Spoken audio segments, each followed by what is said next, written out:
jangan dipaparkan, dibacakan, dipaparkan.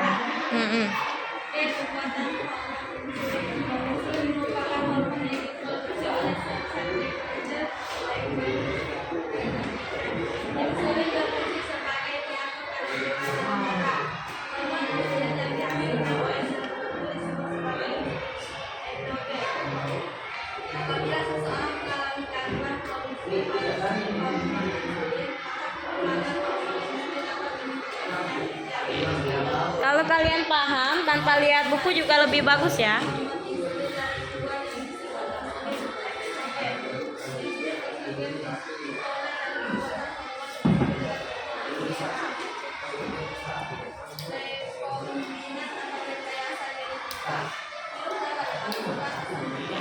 Yang lain kedengaran nggak ini?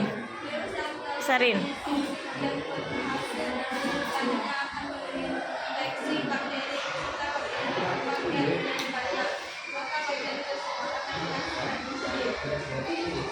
Yang diproduksi oleh kelenjar-kelenjar Langerhans.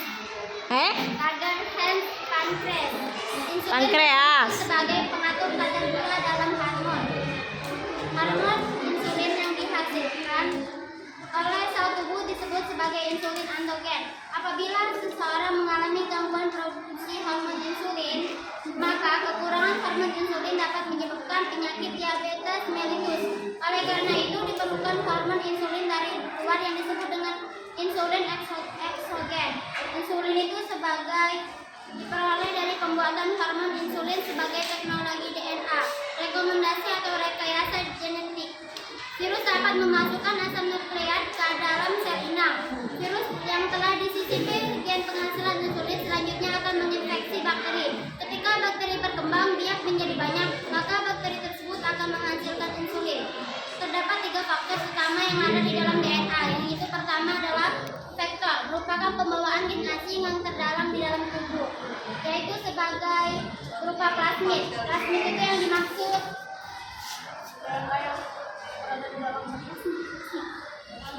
dan plasmid itu adalah DNA dan RNA yang replikasi yang ada di dalam tubuh manusia. Replikasi. Ya, replikasi yang ada di dalam tubuh manusia. Nah, bakteri digunakan untuk memperbanyak plasmid tadi yang dimaksud tadi itu DNA dan RNA tadi itu adalah sebagai replikasi di dalam tubuh manusia. Enzim restrika merupakan enzim yang digunakan untuk memotong DNA pada posisi urutan basa nitrogen tertentu. Pembuatan vaksin itu juga disebut lubung virus atau pelindung untuk virus. Nah, lubung virus itu digunakan sebagai protein khusus yang memicu terbentuknya respons kekebalan tubuh untuk melawan suatu penyakit. Contohnya kita sudah divaksin apa? Kemarin COVID-19 itu apa? Ya, terus COVID, vaksin COVID itu ada berapa kali vaksin? Ada 2 2, yakin? 3 sampai 3. Vaksin pertama, kedua, ketiga. Terus imunisasi fungsinya untuk apa itu divaksin? melindungi tubuh dan kekebalan tubuh dari COVID-19 yang menyebabkan kematian di dunia. Ya. Selain itu kalau imunisasi untuk apa? Imunisasi menjaga kekebalan Antibody ya. Kamu diimunisasi semua nggak? Iya. Ya, sudah lanjut. Nah, vaksin itu berisi patogen yang sudah dilemahkan terus dimasukkan ke dalam tubuh manusia. Tujuannya itu untuk menghasilkan antibodi terhadap patogen atau virus yang menyerang tubuhnya. Ya, jadi vaksin itu patogen yang dilemahkan. Jadi virus yang dimasukkan di dalam tubuh kita itu tapi yang sudah dilemahkan. Biar kalau virus masuk dia tidak menyerang tubuh kita. Jadi tubuh kita sudah kuat. Ya. Nah, lanjut. Nah, vaksin akan menstimulasi sistem imun atau itu lebih menguatkan yaitu untuk membangun sistem pertahanan tubuh yang kuat agar tubuh dapat melawan patogen yang sesungguhnya. Jadi buat melawan virus itu para ahli itu membuatnya juga dari virus-virus yang dilemahkan. Iya. Nah, terus terdapat 3 pendekatan itu akan disampaikan sama Ival. 3 pendekatan. 3 Pendekatan tersebut adalah satunya adalah vaksin yang tidak aktif. Vaksin yang tidak aktif itu merupakan virus yang dinonaktifkan atau dibunuh dengan bahan kimia, panas atau radiasi. Contohnya adalah vaksin flu dan vaksin polio. Nah, yang kedua itu adalah vaksin hidup yang dilemahkan. Vaksin hidup yang dilemahkan menggunakan virus hidup yang telah dilemahkan. Vaksin tersebut kurang cocok untuk orang-orang yang kekebalan tubuhnya lemah. Contoh virus yang dilemahkan itu adalah vaksin MMR dan vaksin cacar air. Itu yang ketiga adalah vaksin vektor virus. Vaksin vektor virus menggunakan vaksin virus yang aman untuk mengirim bagian spesifik yang diinginkan sehingga dapat memicu respons imun terhadap tanpa menyebabkan sakit. Contohnya adalah virus Ebola. Coba pertanyaan Ibu. Belum selesai ya? Ya, silakan.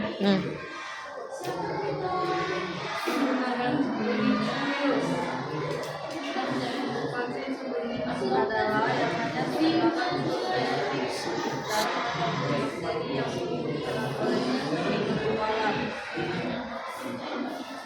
jadwal vaksin kanak-kanak adalah vaksin orang dari penyakit seperti batuk terjun,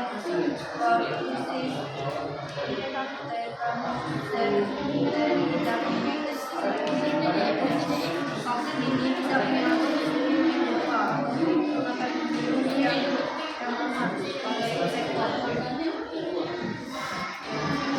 Yang ketiga adalah menggunakan materi genetik virus. Nah, materi genetik virus adalah vaksin asam nukleat hanya menggunakan bagian materi genetik yang memberikan instruksi untuk protein. Nah, vaksin asam nukleat itu terbagi dua, yaitu DNA dan RNA. DNA itu kepanjangan dari Deoksi. itu ini bahasa Inggris, makanya biologinya saya tidak bahasa Inggris.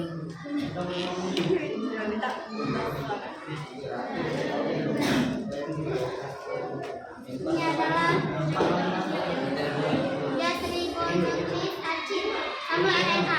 RNA ini kepanjangannya dari ribonucleic acid. Ya.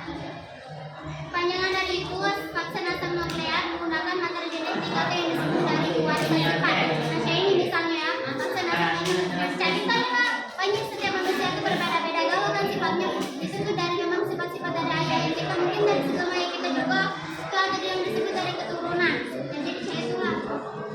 Nah, DNA dan RNA adalah instruksi yang digunakan sel untuk membuat protein. DNA diubah menjadi RNA yang membawa pesan kemudian menjadi cetak biru atau sinyal yang membuat protein. Membuat protein itu virus yang tadi itu virus yang berbahaya. Tiba-tiba jadi apa tuh dilemahkan dan menjadi pelindung sebagai agar tidak terkena virus. Nah, jadi vaksin ini itu bukan sebagai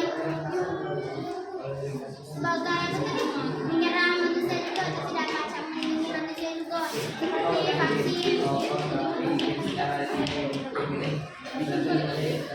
vaksin measles dan rubella berfungsi untuk mencegah penyakit campak dan rubella.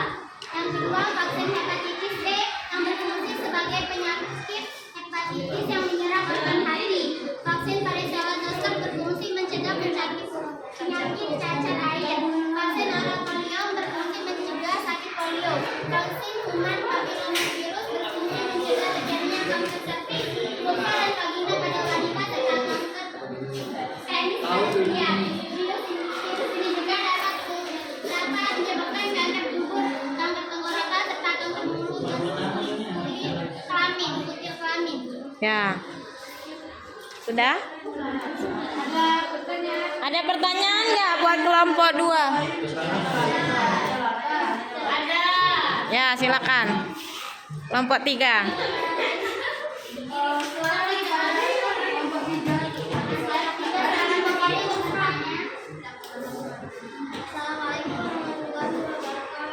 Waalaikumsalam warahmatullahi wabarakatuh.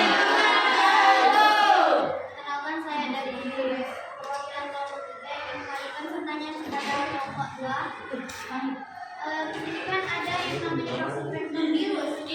Contohnya itu ada vaksin Ebola dan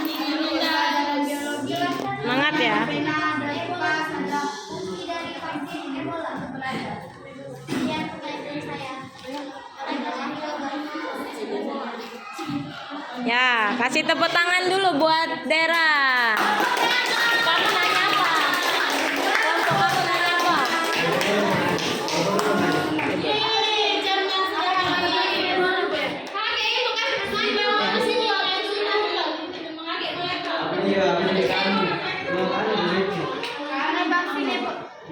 Jawablah, jawablah.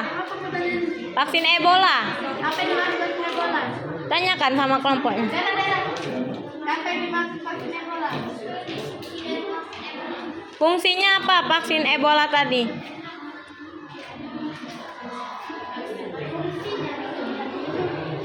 Oh, itu menjaga kekebalan tubuh dari virus. Virus apa? Virus Ebola. Bukan. Virus Ebola. Apa pengertiannya virus Ebola itu virus yang memicu imun tanpa menyebabkan sakit. Nah, itu. Jadi, fungsi vaksin Ebola untuk apa? Untuk memicu penyakit Kok memicu? virus agar Untuk melindungi dan mencegah yang kamu sebutkan tadi. melindungi tanpa menyebabkan sakit. Ibu. Ya. Kalau sudah jelas dari kelompok 2 3. Mungkin ada pertanyaan. Nanti selesain dulu ya, waktu kita dikit. Mungkin ada pertanyaan lagi dari kelompok 1. Tidak. Ada nggak? Libur ya. Masih dari kami. Belum. Ada simpulan. Wassalamualaikum warahmatullahi wabarakatuh. Waalaikumsalam warahmatullahi wabarakatuh. 3. Waalaikumsalam warahmatullahi wabarakatuh. Kami dari kelompok 1 akan mempresentasikan hasil diskusi kami tentang terapi gen. Dan inilah anggota-anggota kami. Yang pertama, Muhammad Rafi Abdul Aziz, Rizky Darmawan, Aida Fahri Zaki, Ahmad Firza Saputra. Mana yang kelompoknya hai itu? Ya. Virus. Ketika kita mendengar kata virus, pasti hati kita kemana-mana. Karena kita tahu virus itu sangat menghantam dunia dan bisa menyebarkan seluruh umat hamba-hamba Subhanahu wa Ta'ala. Masya Allah, subhanallah. Terus, Kalian jangan salah, virus juga bisa dijadikan bioteknologi. Terapi gen. Terapi gen merupakan suatu teknik terapi yang digunakan untuk memperbaiki gen-gen mutan yang abnormal atau cacat yang bertanggung jawab terhadap terjadinya suatu penyakit.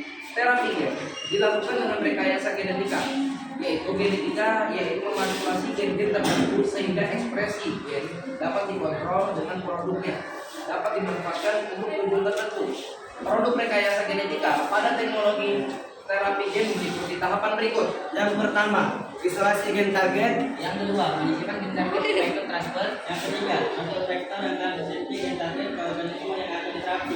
Empat, adaptasi pada organisme target.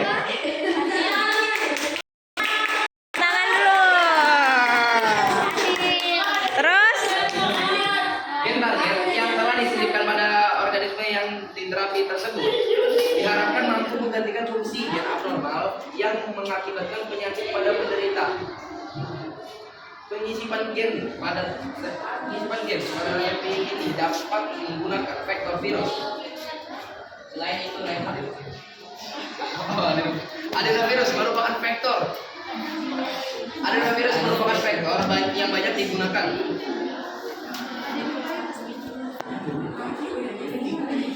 Selain itu, retrovirus juga banyak dipakai sebagai abnormal pada suatu salur. Vektor dalam terapi gen sesuai dengan dalam terapi gen sesuai dengan kemampuannya dua jenis tersebut yang mudah diadaptasi yang dapat dilakukan pada otomatik semacam in vivo maupun ex vivo.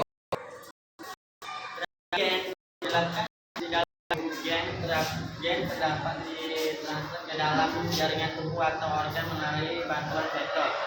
terapi gen secara ini melibatkan proses transduksi secara langsung dalam tubuh biar lebih mudah dilaksanakan dan dikembangkan dalam skala tertentu dan tidak membantu fasilitas khusus karena injeksi atau transfer gen bisa dilakukan dengan metode umum maupun menggunakan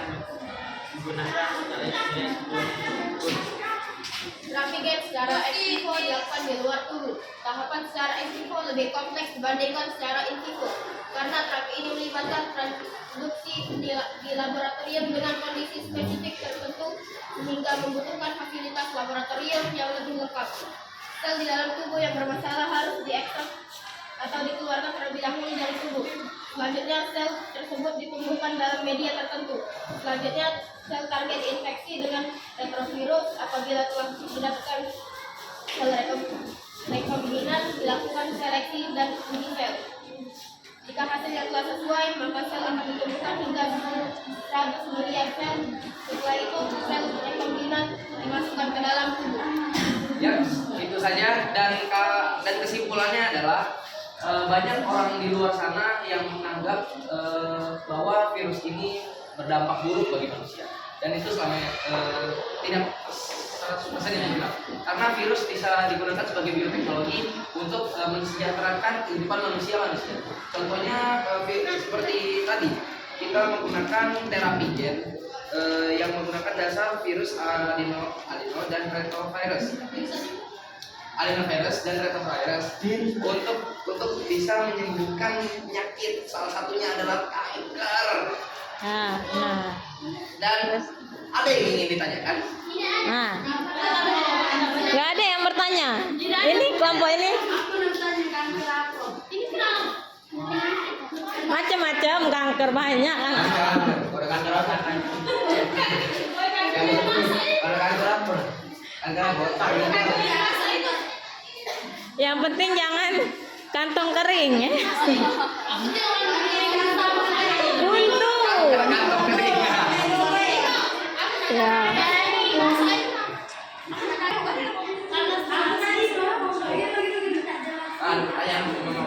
Nah, minta jelasi apa itu kanker katanya.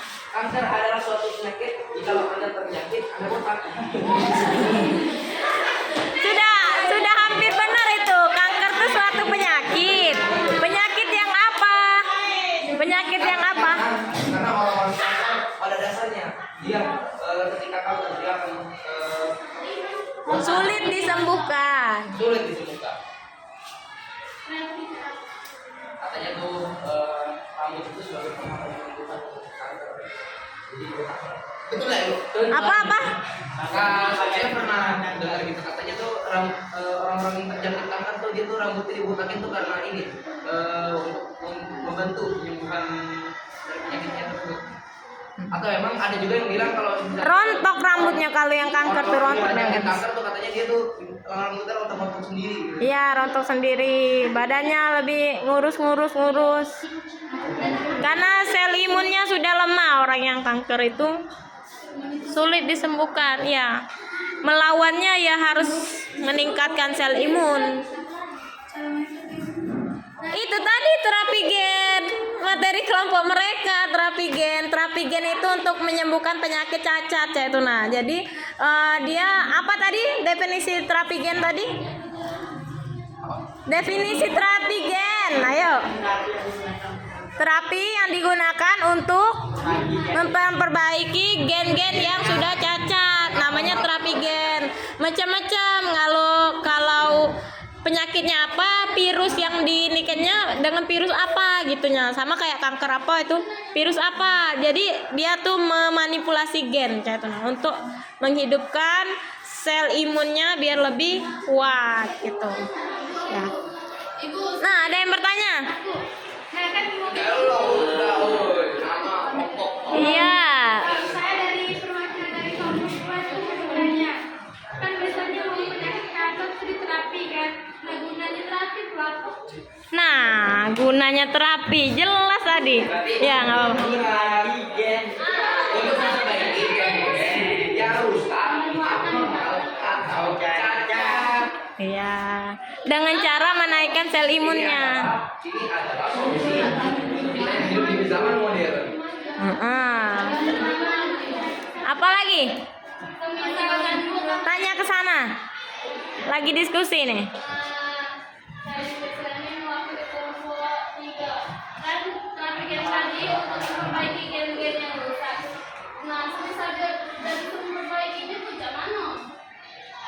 Itulah berusaha dulu. Itu kan tergantung Maha Kuasa, itu Allah Subhanahu wa Ta'ala. Kalau Allah indah, apapun itu akan terjadi. Makanya di rumah sakit itu banyakkan tindakan operasi dan lain-lain. Apakah semuanya berhasil? Ya, namanya terapi gen, kalian terapi fisik misalkan kayak bekam segalanya itu kan ikhtiar kita untuk mengobati dari segala macam penyakit.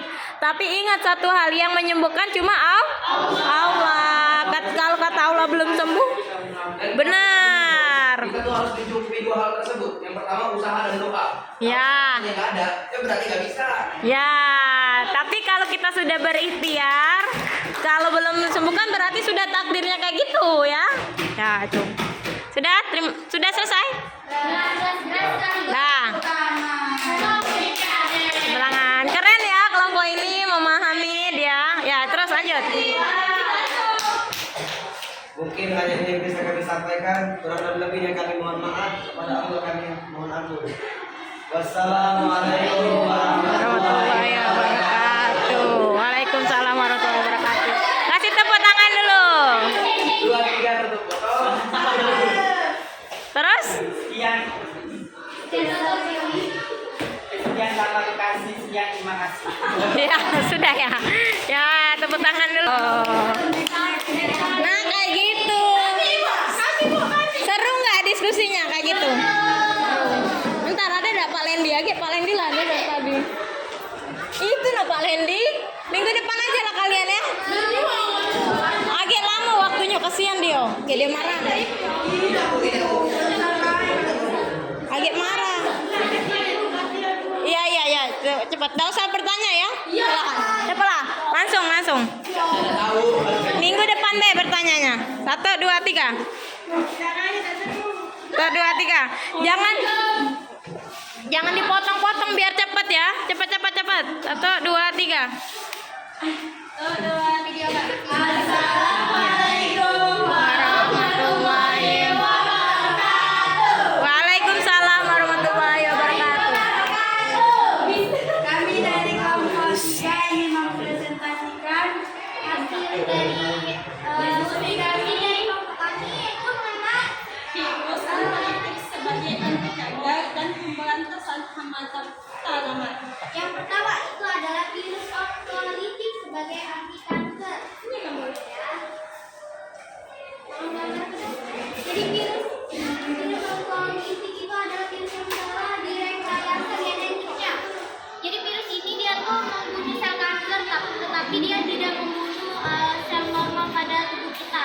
Artinya tuh dia cuma menginfeksi pada kanker B, sedangkan dengan sistem-sistem pada tubuh kita dia tidak diganggu oleh virus tersebut. Jadi di sini dia pada sel normal dia tidak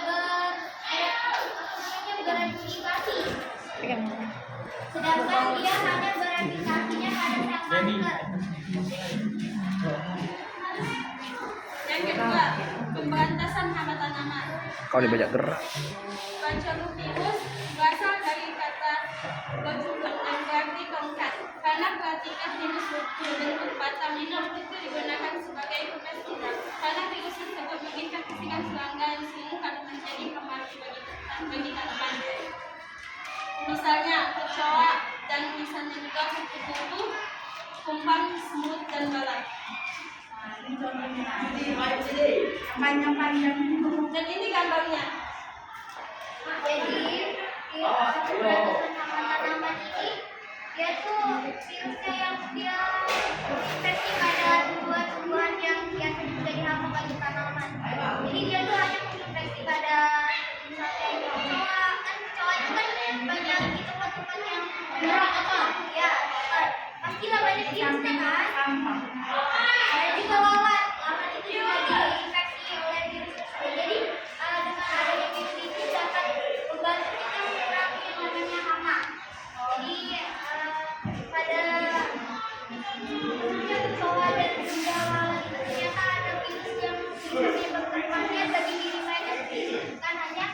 yang terpilih itu yang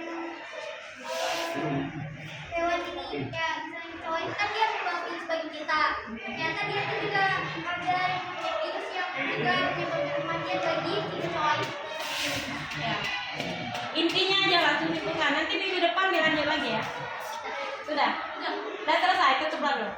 Bukan memisahkan, tapi untuk memisahkan kepinangan. Hanya ini dapat saya sampaikan. Wassalamualaikum warahmatullahi wabarakatuh.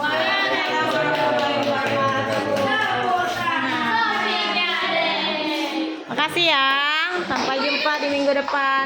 Ya nanti dikumpul jam 10 paling lambat, lengkapilah.